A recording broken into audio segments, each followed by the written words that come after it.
How's it going here, everybody? I have got Wednesday's upload going for you all, and if you're wondering why I'm talking at this volume level rather than my whole verbose usual speech, it's because I'm recording this really late at night, and my parents are asleep, and I don't want them to wake up and be like, "What are you doing? Why aren't you in bed?"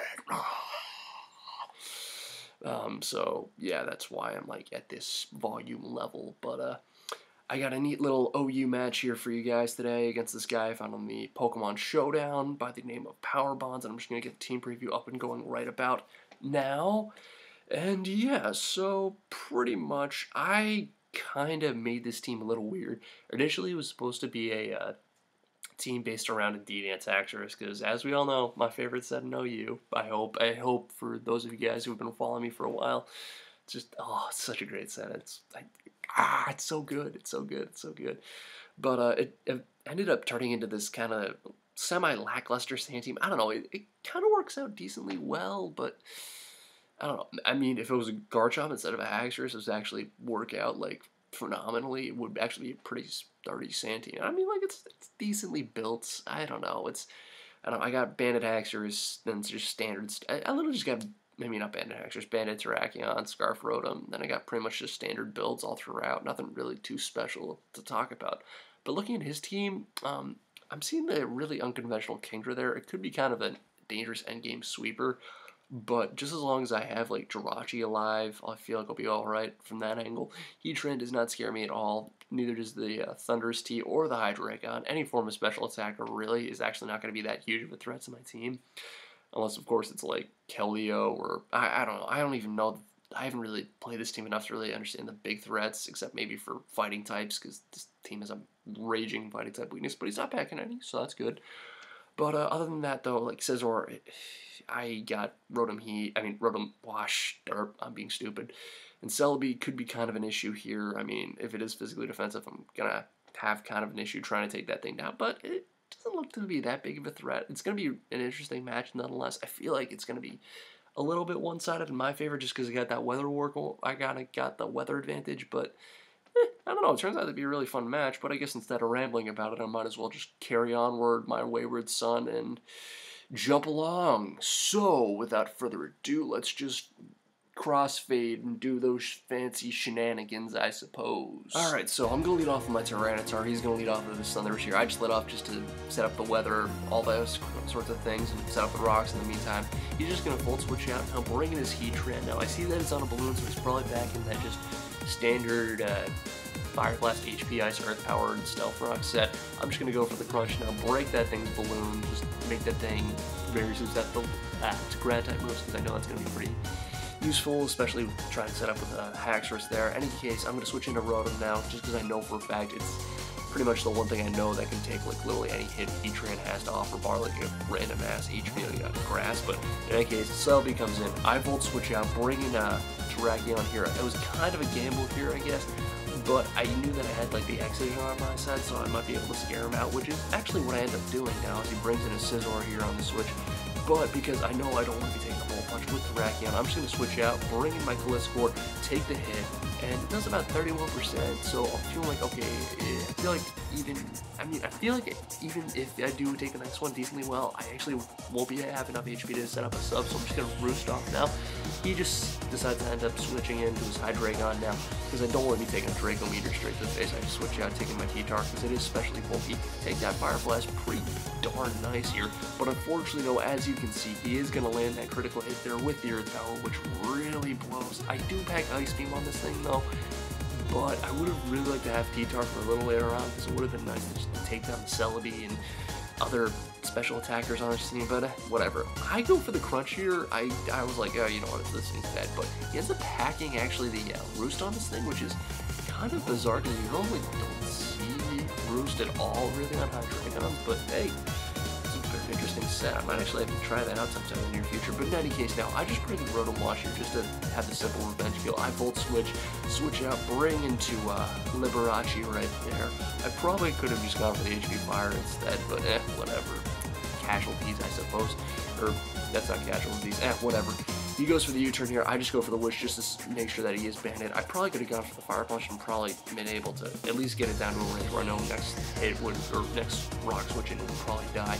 But I don't end up doing that. Instead, it's just going to U-turn out here, bring in his Heatran. I switch out, bring in my Rotom Wash here, take the Fire Blast, absorb the wish, scare him out, and then go for the trick this turn. Hopefully, in an endeavor to hopefully nail the Celebi with it, because I would actually like that thing to be trick more than anything else, because it is physically defensive. So I end up doing that, very successful in my favor. And now pretty much I just got to pretty much switch into Jirachi here. I'm feeling like it probably won't be packing Earth Power, might be packing HP Fire, but if it does decide to lock itself into Giga Drain, then I'll pretty much have no hope. I won't have to worry at all about really taking damage at all. In any case, now I thought he might have wanted to switch out and bring in this like Heatran or something to combat Jirachi, so I ended up bringing Drakion, but instead that doesn't happen. But he ends up switching out, now bringing in his Scizor here, trying to nail me with the Pursuit as I decide to switch out here, fearing the Bullet Punch. I do get that +1 attack because I am switching out, so they're not going to matter too much, and I know after Rock switching next, he's going to die upon entry, so that kind of stinks, but I do have other things to handle, so I'm not too afraid. In any case, Gliscor comes in here, he goes for another Pursuit.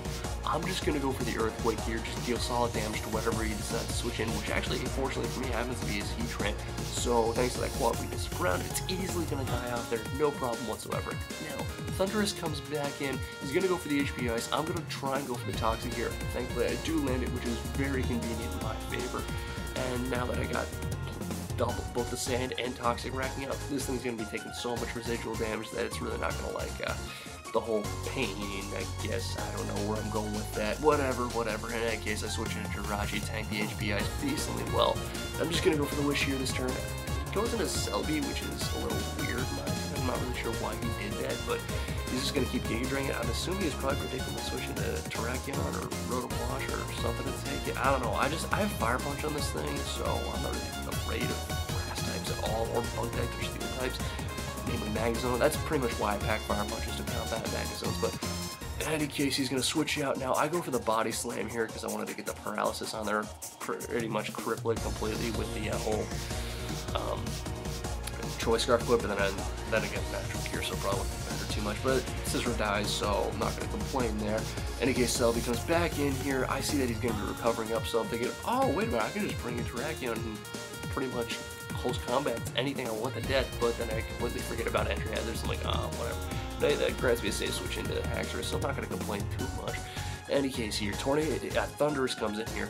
I'm going to Dragon Dance up, hope to God that I can outspeed next turn, but it has actually revealed to me this turn that he's actually packing a Choice Scarf, and because Thundurus has like godly special attack, it's going to be able to easily bring my Haxorus down to the range where I know in a couple turns it's Sansing and eventually just going to be the bane of his existence and ultimately finish it off. However, I am able to kill at least two of